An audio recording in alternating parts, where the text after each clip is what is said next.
ಕೇಂದ್ರದ ವಿವಿಧ ಯೋಜನೆಗಳ ಬಗ್ಗೆ ಸಾರ್ವಜನಿಕರಿಗೆ ಅರಿವು ಮೂಡಿಸುವ ಸಲುವಾಗಿ ಆರಂಭವಾಗಿರುವ ವಿಕಸಿತ ಭಾರತ ಸಂಕಲ್ಪ ಯಾತ್ರೆ ಹುಬ್ಬಳ್ಳಿ ಧಾರವಾಡ ಜಿಲ್ಲೆಯ ಕುಂದಗೋಳ ತಾಲೂಕಿನ ಮತ್ತಿಗಟ್ಟೆ ಗ್ರಾಮದಲ್ಲಿ ನಿನ್ನೆ ಜರುಗಿತು. ಕೇಂದ್ರ ಸಂಸದೀಯ ವ್ಯವಹಾರಗಳ ಸಚಿವ ಪ್ರಹ್ಲಾದ್ ಜೋಶಿ, ಲೀಡ್ ಬ್ಯಾಂಕ್ ಅಧಿಕಾರಿ ಯೋಗಿತಾ ಮತ್ತು ತಾಲೂಕು ಪಂಚಾಯಿತಿ ಸದಸ್ಯರಾದ ಕಮ್ಮಾರ ಸೇರಿ ಅಪಾರ ಸಂಖ್ಯೆಯಲ್ಲಿ ಗ್ರಾಮಸ್ಥರು ಕಾರ್ಯಕ್ರಮದಲ್ಲಿ ಭಾಗವಹಿಸಿದ್ದರು. ವಿವಿಧ ಇಲಾಖೆಗಳ ಅಧಿಕಾರಿಗಳು ಕಾರ್ಯಕ್ರಮದಲ್ಲಿ ನೆರೆದಿದ್ದ ಗ್ರಾಮಸ್ಥರಿಗೆ ಯೋಜನೆಗಳ ಬಗ್ಗೆ ಮಾಹಿತಿ ನೀಡಿದರು. ಇದೇ ಸಂದರ್ಭದಲ್ಲಿ ಪ್ರತಿಜ್ಞಾವಿಧಿ ಬೋಧಿಸಲಾಯಿತು. ಶಾಸಕ ಎಂಆರ್ ಪಾಟೀಲ್, ಕೇಂದ್ರ ಸರ್ಕಾರ ಜಾರಿಗೆ ತಂದಿರುವ ಪ್ರತಿ ಯೋಜನೆಗಳ ಫಲವನ್ನು ಫಲಾನುಭವಿಗಳು ಪಡೆದುಕೊಳ್ಳಬೇಕು ಎಂದು ಹೇಳಿದರು.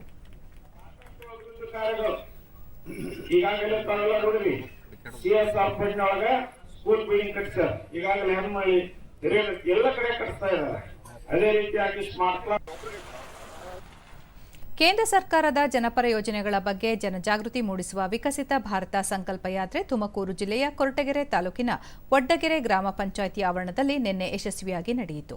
ಸ್ವಸಹಾಯ ಸಂಘದ ಮಹಿಳೆಯರು, ರೈತರು, ಅಡುಗೆ ಅನಿಲ ವಿತರಕರು, ಸಾರ್ವಜನಿಕರು ಕಾರ್ಯಕ್ರಮದಲ್ಲಿ ಭಾಗವಹಿಸಿದ್ದರು. ಗ್ರಾಮ ಪಂಚಾಯಿತಿ ಅಭಿವೃದ್ಧಿ ಅಧಿಕಾರಿಗಳು, ಬ್ಯಾಂಕ್ ಅಧಿಕಾರಿಗಳು ಕೇಂದ್ರ ಸರ್ಕಾರದ ಯೋಜನೆಗಳು, ವಿವಿಧ ವಿಮಾ ಸೌಲಭ್ಯಗಳ ಬಗ್ಗೆ ಮಾಹಿತಿ ನೀಡಿದರು. ಕಾರ್ಯಕ್ರಮದ ಅಂಗವಾಗಿ ಉಚಿತ ಆರೋಗ್ಯ ತಪಾಸಣೆ ಮಾಡಲಾಯಿತು. ಕೃಷಿ ಕಾರ್ಯದಲ್ಲಿ ಡ್ರೋನ್ ಬಳಕೆ ಕುರಿತ ಪ್ರಾತ್ಯಕ್ಷಿಕೆ ರೈತರ ಗಮನ ಸೆಳೆಯಿತು. ಇದೇ ವೇಳೆ ನೂತನ ವರ್ಷದ ಕ್ಯಾಲೆಂಡರ್ ಬಿಡುಗಡೆ ಮಾಡಿ ಬಳಿಕ ಪ್ರತಿಜ್ಞಾವಿಧಿ ಬೋಧಿಸಲಾಯಿತು. ದೂರದರ್ಶನದೊಂದಿಗೆ ಫಲಾನುಭವಿ ರಾಜಮ್ಮ, ಬ್ಯಾಂಕ್ನಿಂದ ಪಡೆದ ಸಾಲದಿಂದ ಸ್ವ ಉದ್ಯೋಗ ಮಾಡಲು ಸಹಕಾರಿಯಾಯಿತು ಎಂದರು.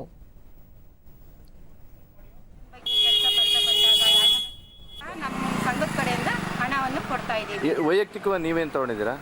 ವೈಯಕ್ತಿಕವಾಗಿ ಅಂತ ಅಂದ್ರೆ ಮೇಕೆ ತಗೊಂಡಿದ್ದೀನಿ ಸರ್. ಮೇಕೆ ತಗೊಂಡಿದ್ದೀವಿ. ನಾನು ಟೈಲರಿಂಗ್ ಮಾಡ್ತೀನಿ, ಅದರಿಂದ ಟೈಲರಿಂಗಿಗೂ ಬಳಸ್ಕೊಂತಾ ಇದ್ದೀನಿ.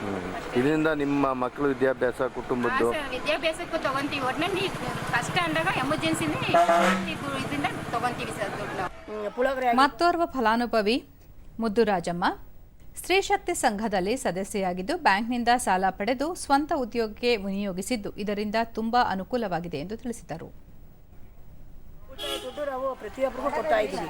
ಬಡ್ಡಿ 2 ರೂಪಾಯಿ ಅಂತೆ ನಮ್ಮ ಉಳಿತಾಯ ದುಡ್ಡು ಹಂಚ್ಕೊಂಡು ಮತ್ತೆ ಸಂಘಗಳಲ್ಲಿ ಎಲ್ಲೆಲ್ಲಿ ಉದ್ಘಾಟನೆ ಇರುತ್ತೋ ಅಲ್ಲೆಲ್ಲ ನಾವು ವೈಯಕ್ತಿಕ ಇದರಿಂದ ಹಪ್ಪಳದ್ದು ತಯಾರು ಮಾಡ್ತಾ ಇದ್ದೀವಿ. ಮತ್ತೆ ಟೈಲರಿಂಗು ಅದಕ್ಕೂ ಎಲ್ಲ ಸೌಲಭ್ಯ ಆಗಿದೆ ಮೈಸೂರು ಬ್ಯಾಂಕಿಂದ. ಮಾರ್ಗದರ್ಶಿ ಬ್ಯಾಂಕ್ ಆರ್ಥಿಕ ಸಾಕ್ಷರತಾ ಸಂಯೋಜಕ ಶಿವಾನಂದ, ಸಮಾಜದಲ್ಲಿರುವ 18 ಕುಲಕಸುಬುಗಳನ್ನು ಗುರುತಿಸಿ ಆಯಾ ಸಮುದಾಯದವರನ್ನು ಸಮಾಜದ ಮುಖ್ಯವಾಹಿನಿಗೆ ತರುವ ನಿಟ್ಟಿನಲ್ಲಿ ಕೇಂದ್ರ ಸರ್ಕಾರ ಪ್ರಮುಖ ಹೆಜ್ಜೆ ಇಟ್ಟಿದೆ ಎಂದರು. ಆದ್ಮೇಲೆ ಇವರಿಗೆ ಈ ತರ ಇದನ್ನೊಂದು ಟೂಲ್ ಕಿಟ್ ತಗೊಳೋದಕ್ಕಾಗಿ 15,000 ರೂಪಾಯಿ ಇನ್ಸೆಂಟಿವ್ ಆಗಿ ಕೊಡ್ತಾರೆ. ಅದ್ರ ಮುಂದುವರೆದ ಭಾಗವಾಗಿ ಯಾವುದೇ ತರ ಅಡಮಾನ ಇಲ್ದಂಗೆ, ಯಾವುದೇ ತರ ಸೆಕ್ಯೂರಿಟಿ ಇಲ್ದಂಗೆ ಬೇಸಿಕ್ ಟ್ರೈನಿಂಗ್ ಆಗಿರೋರಿಗೆ 1 ಲಕ್ಷದ ರೂಪಾಯಿವರೆಗೂ ಸಾಲ ಕೊಡ್ತಾರೆ. ಆಮೇಲೆ ಅಡ್ವಾನ್ಸ್ಡ್ ಟ್ರೈನಿಂಗ್ ಆಗಿರೋರಿಗೆ 1 ಲಕ್ಷದಿಂದ 3 ಲಕ್ಷದವರೆಗೂ ಸಾಲ ಕೊಡ್ತಾರೆ. ಎಸ್ಬಿಐ ಬ್ಯಾಂಕ್ ವ್ಯವಸ್ಥಾಪಕಿ ರಾಜೇಶ್ವರಿ, ರೈತರು, ಮಹಿಳೆಯರು ಸೇರಿ ಪ್ರತಿಯೊಬ್ಬರಿಗೂ ಅನುಕೂಲವಾಗುವ ಜನಪರ ಯೋಜನೆಗಳನ್ನು ಕೇಂದ್ರ ಸರ್ಕಾರ ಜಾರಿಗೆ ತಂದಿದ್ದು ಇವುಗಳನ್ನು ಸದ್ಬಳಕೆ ಮಾಡಿಕೊಳ್ಳಬೇಕು ಎಂದು ಫಲಾನುಭವಿಗಳಿಗೆ ಸಲಹೆ ನೀಡಿದರು.